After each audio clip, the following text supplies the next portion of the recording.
Good evening. Welcome to the fifth episode of From Trauma to Triumph. This is Jessie Lane Powell, the creator and the host of From Trauma to Triumph. It is such a pleasure to be able to bring this episode to you.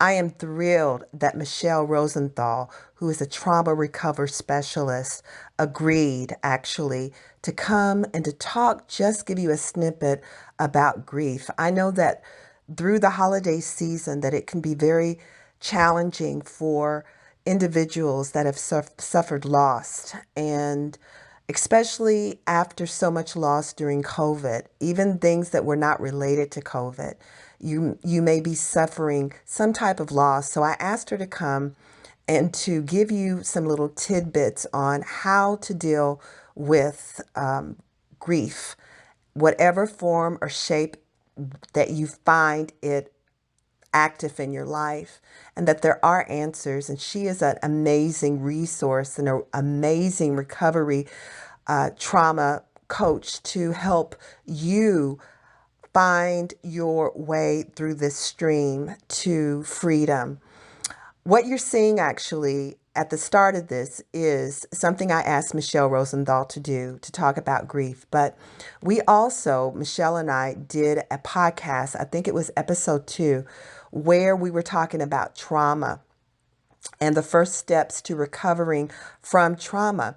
So what I'm doing is I'm airing a replay of that particular episode in hopes that if you did not see it, that you will be able to see where Michele is taking me through the first steps of trauma recovery, because I am a trauma survivor and I am being and am still walking through this, finding my way out into the beautiful freedom of triumph over it. So it is my prayer, it is my hope that this podcast, the start of it, dealing with grief, that it helps you, and that if you did not get to see episode 2, that you will tap in and start doing the work to find your freedom from trauma to triumph.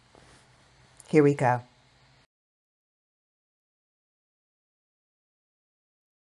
Hi, I'm Michele Rosenthal, trauma recovery specialist, and I just want to take a moment to talk to you about grief and really the number one thing to know about grief. So if you've ever felt grief, and maybe that's because you lost something or someone, or maybe you lost yourself.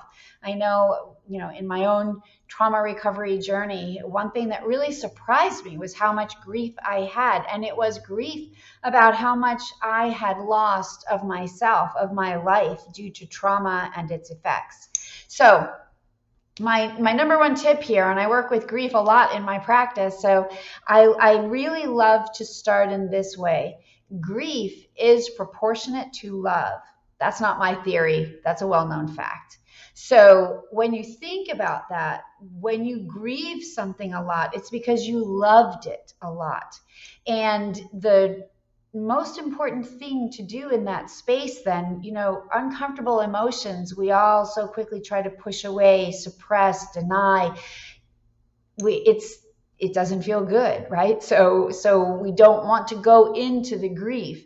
But if you can go into the love that is behind the grief, well, then things change and they can get very interesting.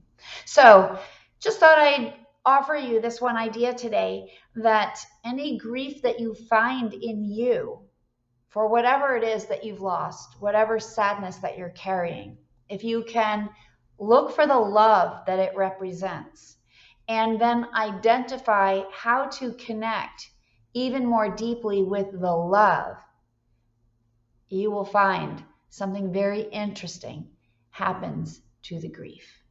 So happy to hear from you in terms of what that makes you think, in terms of where that leads you, what you do. You can always message me through mytraumacoach.com.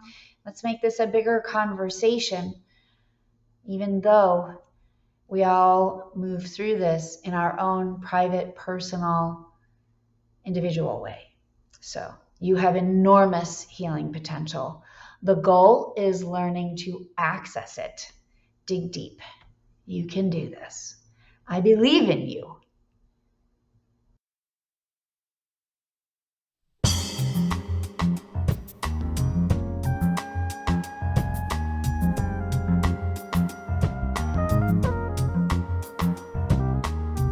On the edge of a miracle, on the edge of a change, on the edge of something wonderful, on the edge of a change, on the edge of a miracle, on the edge of a change, on the edge of something wonderful, on the edge of a change. Hello, this is Jessie Lane Powell, and I am your host of From Trauma to Triumph. I am so glad that you are here and that you're joining me once again. This is episode 2. The first episode I dropped August the 12th. And with that episode, we really talked about my journey through trauma. I shared my story. I was open. I was authentic because I really wanted to take the mask off of trauma and how it can affect one's being and life. And it's really an identity thing. You get stripped of that and you have to rebuild yourself with really strong, intentional building blocks. So for this episode, I am so honored that we are going a step beyond me just sharing my story to inviting a specialist that I went in search of actually earlier in 2021 when I found out that what I had been going through for so many years was trauma.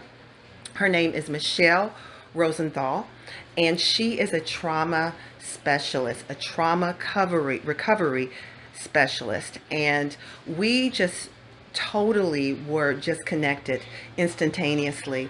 And so what we did actually is we started my journey of trauma recovery with a session, a recorded session, Zoom live session, where she was taking me through the steps of starting my trauma recovery. And when I tell you that it was so eye-opening, it's really starting the transformation of me coming into my own authentic self. So in this session, you are going to see, not only hear, but see myself as well as Michele taking me through this narrow path that leads to a path of unimaginable freedom. She's starting me on this journey. The title of this podcast is Healing After Trauma, Getting Started. So welcome, Michele. I am so glad that you are here. I am so glad that our paths crossed because it's not only going to be beneficial for myself, but I wanted to make this recording accessible to my listeners with this podcast. We're very intentional with being very open, and this is a very safe space where we will be asking you questions that you can answer yourself, and you can go through step-by-step healing of your own trauma. And she describes it brilliantly. She's helped thousands, and I know that this will be a blessing to you. So let's get started.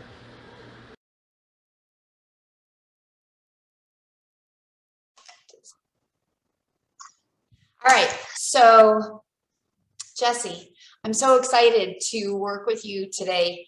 You and I have this great connection. We've already talked so much about who you are and what you do. What I really have in mind for us today is for us to launch your trauma recovery in a very specific way. And so partly that's trauma education, is really understanding what is this, so that you know, so often we trauma survivors, we think we're all alone, like we're the only ones that have this feeling or this experience or that symptom. And the thing is, what I like to tell all of my clients as we get started, there's absolutely nothing you could say that I haven't already heard or felt myself. So as we go forward, there are 3 rules in this room. Rule number 1 is say it like you mean it. 0 filtering. Absolutely 0 filtering. Rule number 2, just bring yourself honestly into this space with me. I'm going to do the same, because the more honest and transparent we both are, the more quickly we're going to get the results that you want. And rule number 3 is 0 apologizing. No apologies, because however you're feeling or thinking is valid. Everything in the post-trauma world is completely valid. So I've noticed over the years, so often, so many of us, we have a tendency to apologize. Well, this might sound crazy, but, or I know this is insane, or I'm sorry that I feel this way. Just eliminate all of this and just be you, okay? Yes, I will. Thank you. Awesome. Okay, so I always like to start with a little bit of trauma education, just so that we normalize trauma. Whenever I speak, I always start, whether it's an audience of 50 or 5,000, I start the same way. It's always with this little pop quiz. And I ask everyone in the audience to stand up. And I say, okay, now everyone who has ever had an experience that feels less than good, move to the right side of the room. And everyone who's ever had an experience that feels just fine, they've always only had experiences that feel great, move to the other side of the room. And inevitably, everybody laughs, right? Because eventually everybody moves to that right side of the room. And then you've got the whole crowd on that one side. And we all look to the other side and say, well, where are the people? Where are the people over there? And the only reason that it makes a real important difference to be able to see everyone on one side and no one on the other is this. The baseline definition of trauma is any experience that feels less than good. We don't talk about that much in our culture. The media certainly doesn't cover that. But the fact is, when you look at trauma that way, we are all trauma survivors. So I know you have your own reason for being here, and I know that you have your own symptoms and experiences and history. And where I want us to begin is from that place of being completely 100% in the same space together. Does that make sense? Yes. Okay. All right.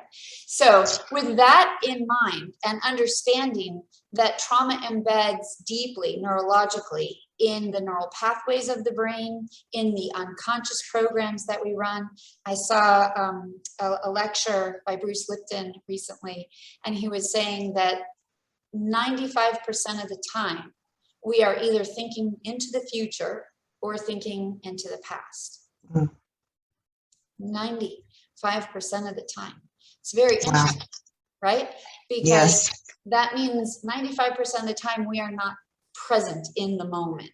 And the reason that that matters is because when you realize that, what's present in the present moment then is just 5% that's running your unconscious programs. Wow. Yeah, what does that make you think? I'm not living my full life in the moment at all.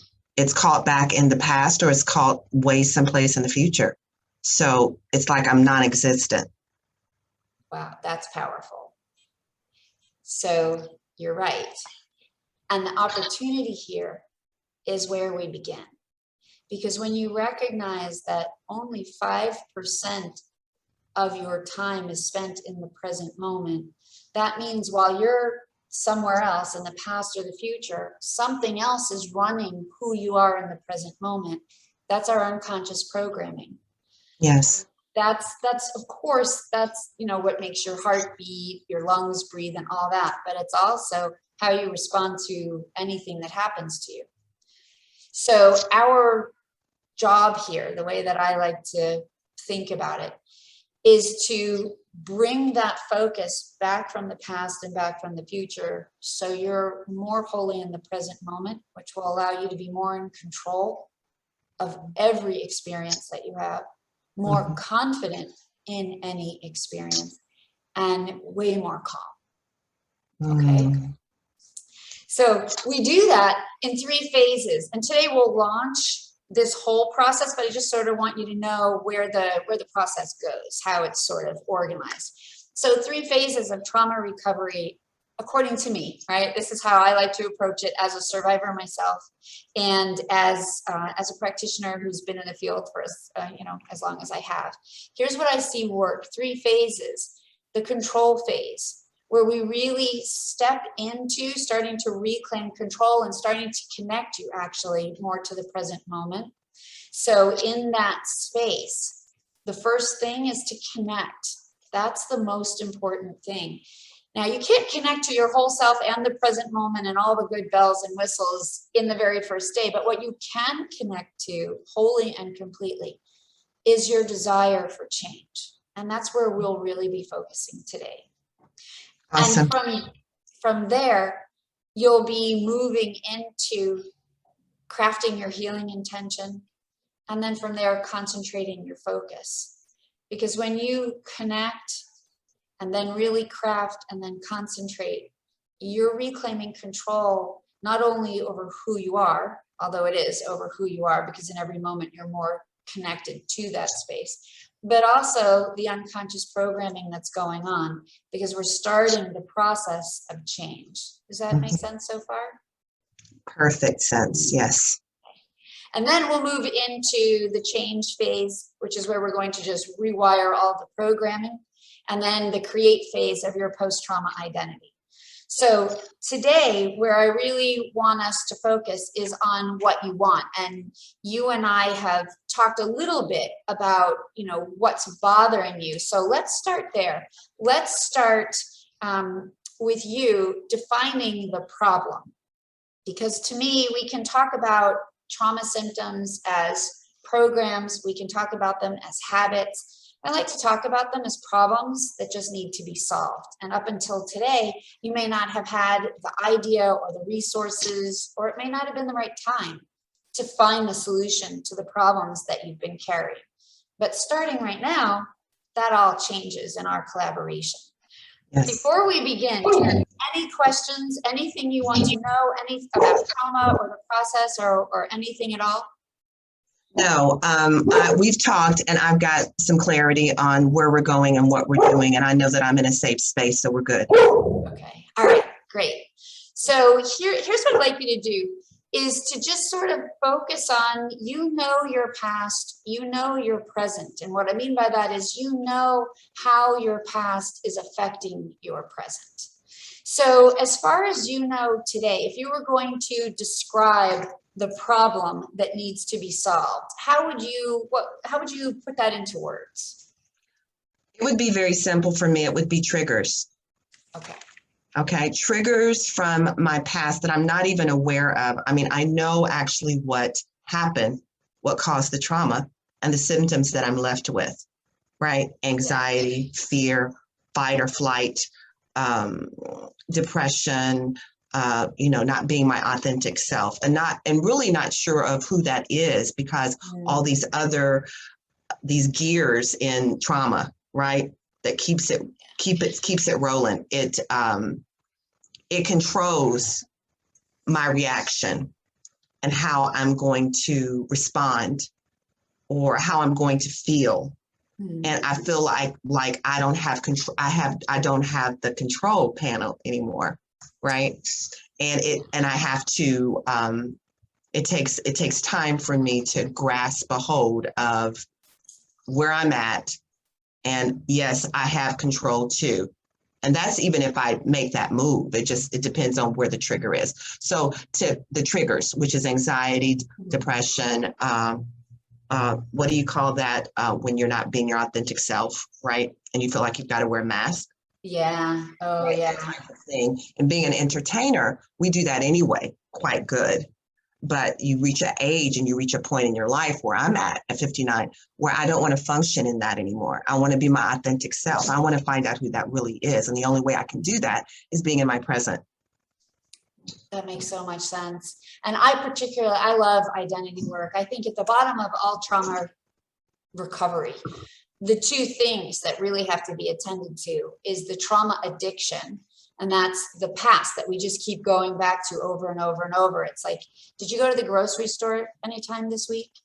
Yes. Do you keep replaying that in your mind? On occasion, yes, I do. What happened there that makes it stick? yeah, what I didn't get, right? I should have gotten this, or yeah, it's just like anything else that replays in your mind. Right. That is a constant That's thing. right. And it's something, it usually, I shouldn't say always because we can't really use absolutes, but usually when we replay something over and over, it's usually something that we did wrong. It's something bad. It's some bad outcome that we weren't expecting or that we didn't want. And so as you think about trauma recovery, it's figuring out what is that trauma addiction. I know in my own recovery, so I had a near-death experience, and I just replayed that moment over and over and over, not because the near death was the problem. It was definitely the most amazing moment of my life. I loved it. It was incredible. And it was really hard to come back. What I replayed over and over was my lack of courage in that moment, the way I judged myself, because I wanted to die. I really wanted to die. And I was wholly giving myself over to that process. And I judged myself later, kind of person gives up, kind of person doesn't try to stay alive. And it was that judgment of myself that I just kept going back to over and over and over. And so it was that terrifying moment of really losing a sense of myself and then judging myself in the process.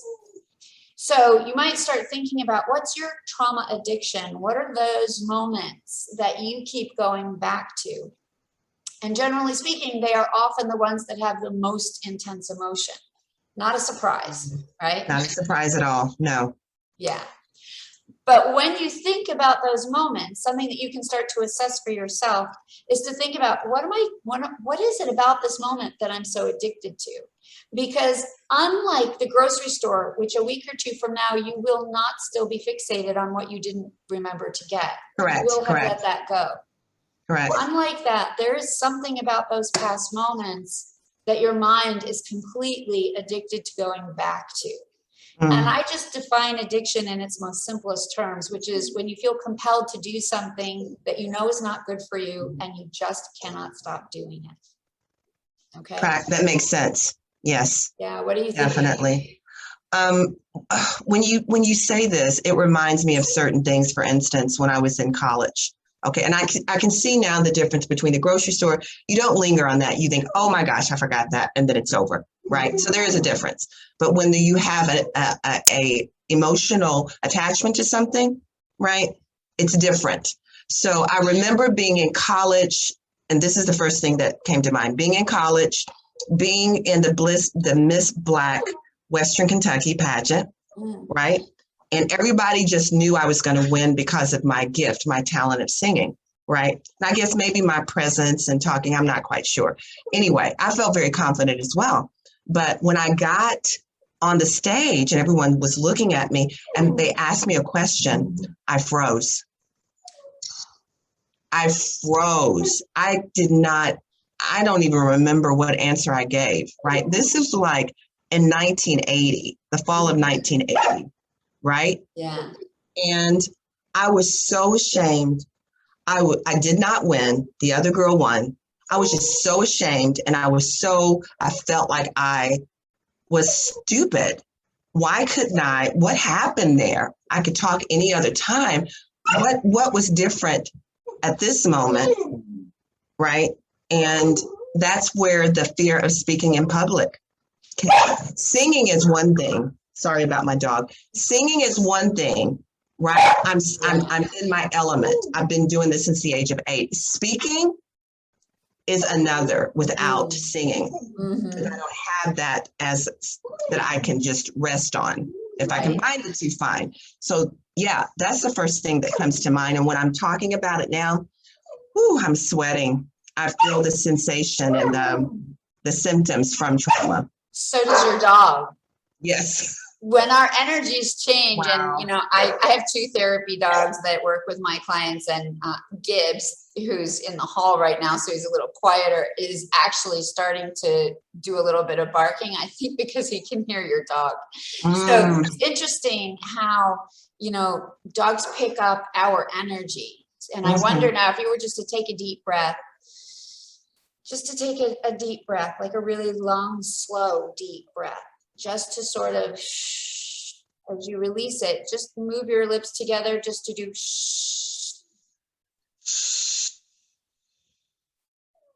and you could just do that maybe 2 more times, just to release all of that came up and reclaim control and presence in this moment.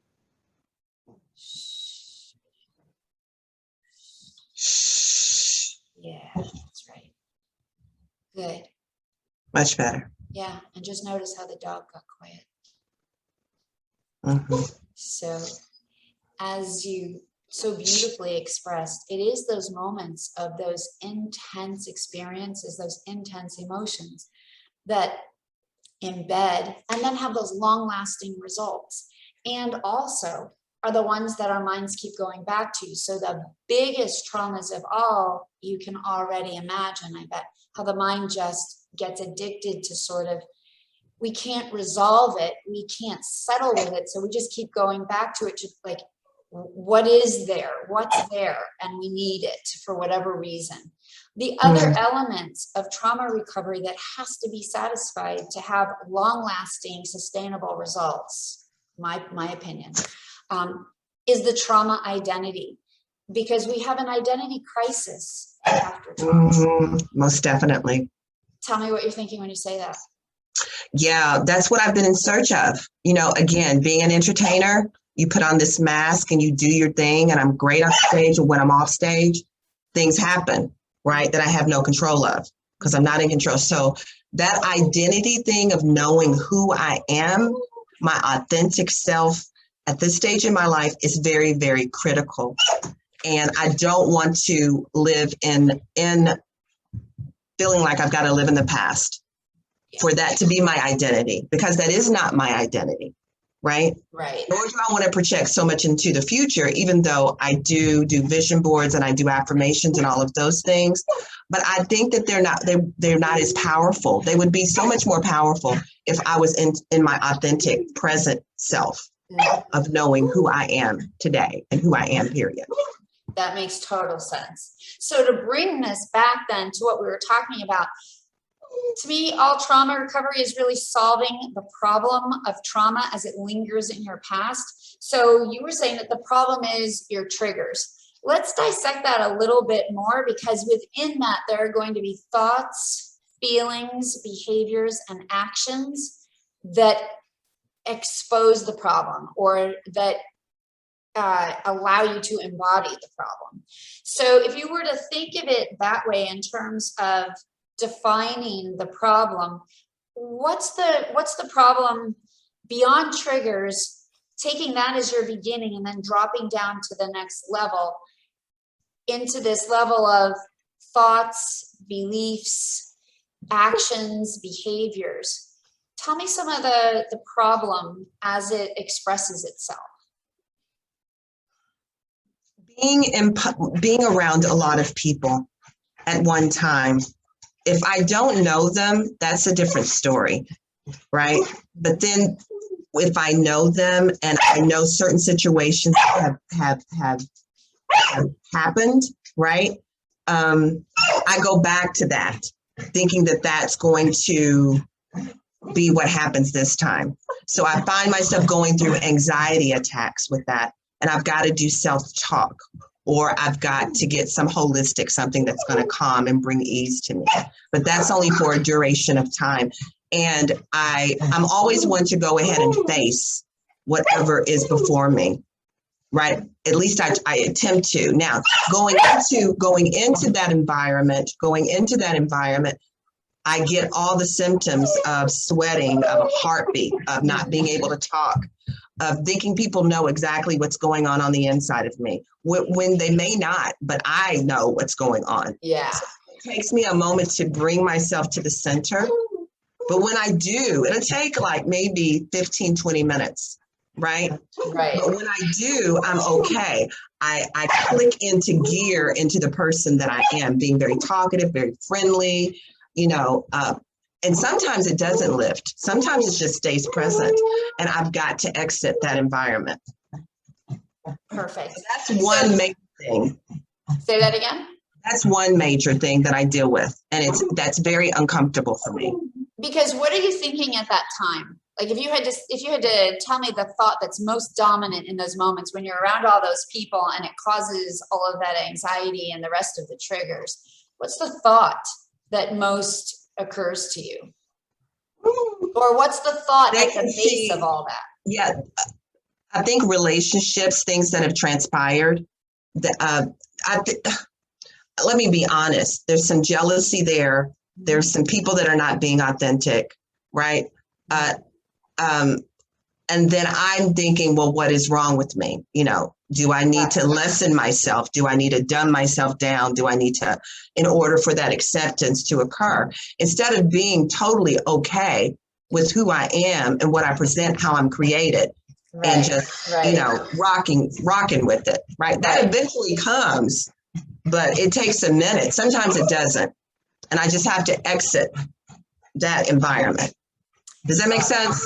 Yeah, it makes total sense. Total sense. Because one of the things that I'm also wondering, whenever we get activated after trauma, it's what I've noticed is it's usually because we're carrying some judgment of ourselves that lacks the full context of understanding that old moment. Like, just to go back to the example I was sharing with you, I judged myself so harshly. I was 13 at the time, so coping skills were at a minimum, and also my mature context of, well, what would a person who was dying and it had been, my trauma had been going on for weeks, so it was a medical trauma. So like, it wasn't, I was exhausted mentally, emotionally, spiritually, physically, in every sense.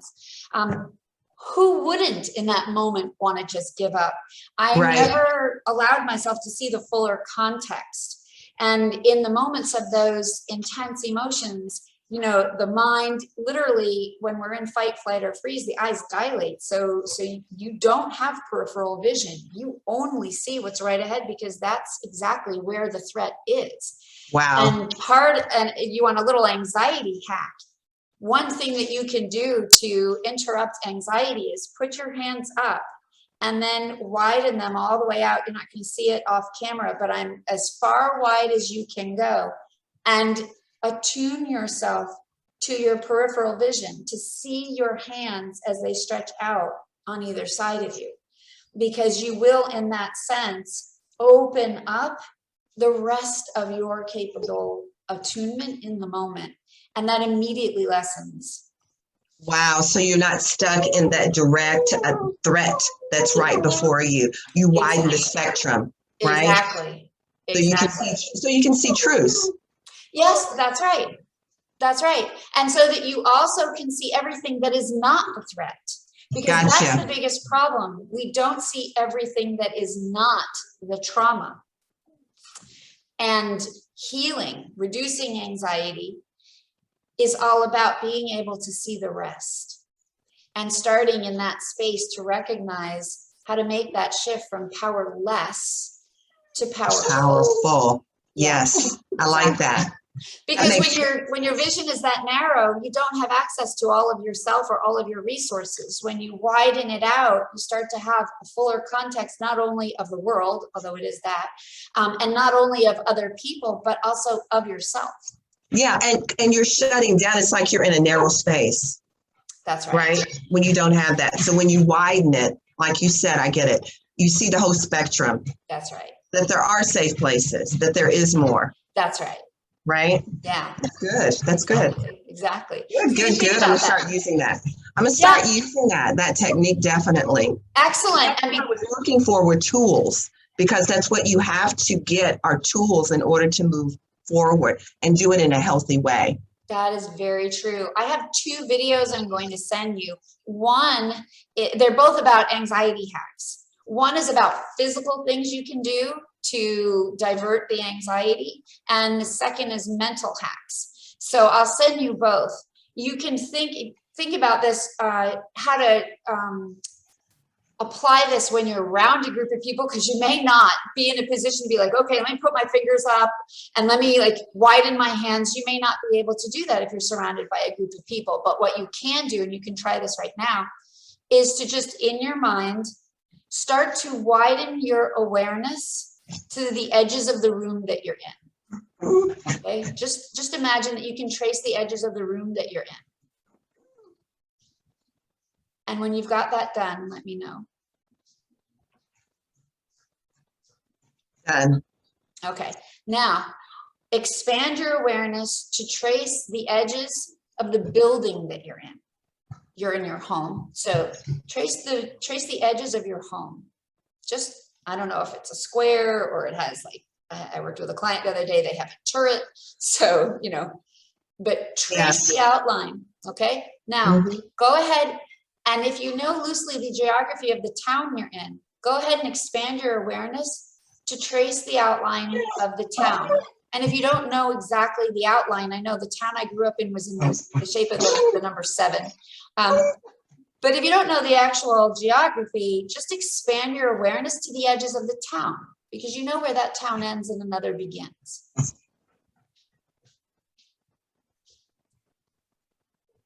Good. And now go ahead and expand your awareness to the edges of your state.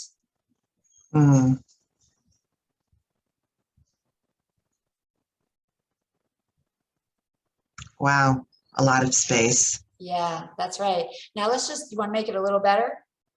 Sure. Okay, expand your awareness all the way past your state to the edges of the globe. You know what the world looks like, that blue and green sort of marble hung in the galaxy. Just go ahead and expand your awareness to the edges of the whole Earth.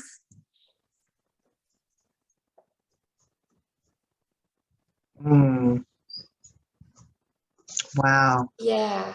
And now let's just take it up even a little bit more. Just expand your awareness into the galaxy itself.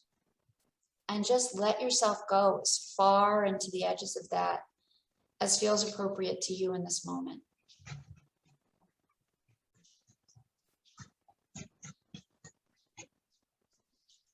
It's amazing. It takes a minute to do, but you can if you really just center yourself and plug in. Yeah. Thank you for just jumping in and doing it. And you're right, it does take a minute. Now, here's why. It takes actually more than a minute. And here's why it's perfect. It's what I call the 90-second rule, which is, scientifically speaking, a thought creates a physical reaction. So you have a thought that creates an electrical impulse in your brain that changes your neurochemistry. The neurochemical change sends a message from the brain down into the body. The body receives it as a sensation. The body processes that sensation and sends it back up to the brain. The brain receives that sensation and performs what's called a transderivational search. It's just a fancy term for the brain going back inside itself and lighting up all of its circuitry to say, where's the information that's similar to this? Which technically means, where are the neural pathways that hold an experience that felt this way? Once the brain identifies that, it makes a picture. Oh, here's the experience. Now here's where your control begins, because your mind comes in at that moment and says, oh, that picture, let me interpret it. And it will say, oh my God, that was the most amazing moment. I loved it. That feels amazing. Or it will look at that picture and say, that was the worst day of my life. Oh my God, I'm in real danger, or whatever it is. Based on the interpretation of your mind, that your mind is making to a picture that your brain just activated based on embedded neural networks. Yes. Your mind makes that interpretation. That interpretation brings you to have a feeling. That feeling leads to your behavior. Now, that's a rudimentary way of explaining things, but did that sound clear? It does. It means that the whole of you is affected by it. That's right. Right, but it starts in the neural. That's right. It starts with a thought. Right, the thought. And that's why spending 2 or 3 minutes expanding your awareness is perfect, because that whole neurochemical cascade that I just described, that thought creates an electrical impulse that changes the neurotransmitters, and the neurotransmitters spike up to send that message into the body. That whole spike comes down and ends in 90 seconds. 90 seconds. This is not my theory. This is science. There's a great TED Talk by Jill Bolte Taylor where she talks about this and describes the process of the brain. And she wrote a great book called A Stroke of Insight. Have you seen it? No, I haven't, but I'm going to check it out. It's phenomenal. Here's why it's so important for us, because understanding that that thought creates that neurochemical spike for only 90 seconds means that in 90 seconds, that anxiety that you're talking about, that increased heartbeat that you're experiencing, that ends in 90 seconds. 90 seconds, just a minute and a half. That makes total sense. That makes total sense. And now here's the caveat. That neurochemical spike ends in 90 seconds only if you stop thinking the thought that started it all. Wow. And that is why any intervention that takes more than 90 seconds is so useful. So if it takes 3 or 4 minutes to be able to expand your awareness out of, I mean, you could start with just doing the edges of your brain, and then, you know, the edges of your skull, and then the edges of the room, then the edges of the building, and then the edges of your neighborhood, and the edges of your town. And we could put in so many layers. By the time you're done with all of that, it's been way more than 90 seconds. Yes. I'm a bit of an overachiever, so I like that. And what you've effectively done is hijack that thought and replaced it with a controlled state of concentrated focus that you have chosen. In the moment, in this moment. Exactly. Love it. So right. Love it, love it, love it. I cannot wait to try that. That's awesome. And so you're taking your control back. Exactly. Making that shift from powerless to powerful. Over and over, and training your brain in the process, right? The word powerless is actually how you feel. You feel like you have no control over the thought that you've tapped into, right? That creates all this process that you just spoke of and that you so brilliantly defined, right? How it works. But it makes perfect sense. Powerless. Yeah. To powerful, right?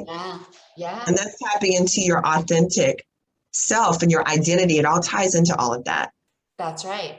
That's right. When you're stripped of it, when you go through that trauma, like molestation that I went through many, many times, right? You feel powerless. That is absolutely right. But you don't have to stay there.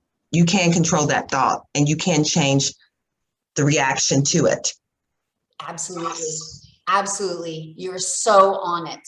So bringing this back then to starting to formulate exactly where you're going in your process and defining the problem. And what you had said was, you know, what is wrong with me, which I think is such a powerful statement in our powerlessness, because essentially that's so universal. You know, you, like me, had the same idea, like there's something wrong with me in this moment, whether it's one trauma or another. Oh my word. The so first often part we of as trauma this survivors healing after blame trauma ourselves. And when we blame was ourselves, very we get educational stuck. for me. You know, And being you have with a lot of recovery Yes. Shame is a specialist key word that for me. has Dealing with studied this for why years can't I control is it? What is incredible. wrong with And me? And we for her to think have the that we're compassion crazy, that we're she losing has, our minds. and the That way is to right. share the That is right. information to where So anyone with the could problem understand. No big defined, words here. right? That Some sense of scientific shame, words that idea that of what's wrong with she me, definitely the shared. But triggers that are out of but Michelle control. was just connecting Now the let's dots start to moving into give us more of an the solution. understanding of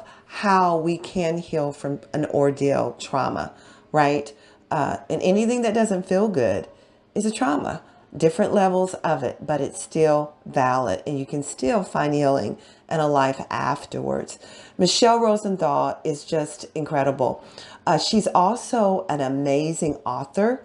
I recently ordered her Your Life After Trauma book, and I can't wait to put my fingers around it and start allowing her information to pour into me to bring about even a quicker response to healing.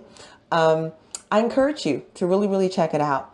And the one thing I wanted to tell you is that even though we're doing this trauma work, the thing is looking forward, but we've got to deal with our stuff in the past that's caused us to feel the way that we do, right? I've done a lot of work, and this is just another process of my journey. So I encourage you, as I'm doing the work, for you to do the work. As I was answering the questions, pause this, and answer the question for yourself with whatever you may be facing now that is trauma related. For more information about Michele Rosenthal, go to www.mytraumacoach.com, www.mytraumacoach.com, or you can reach her at Michele, that's with one L, at mytraumacoach.com, Michele at mytraumacoach.com, and her credits will be definitely below. You're listening to, guys, From Trauma to Triumph. My name is Jessie Lane Powell. I am your host, and I want to thank you again for listening. I want you to take care. Remember to subscribe to this channel and make sure to tell your friends and your family about that. Anyone that you know that's going through any type of ordeal, because it could be trauma related, and we have the resources, and we want to give you the tools that you need in order to live a fruitful, freer life. Okay. And remember, you are on the edge of a miracle. You are on the edge of a change. I'll talk to you soon. Take care.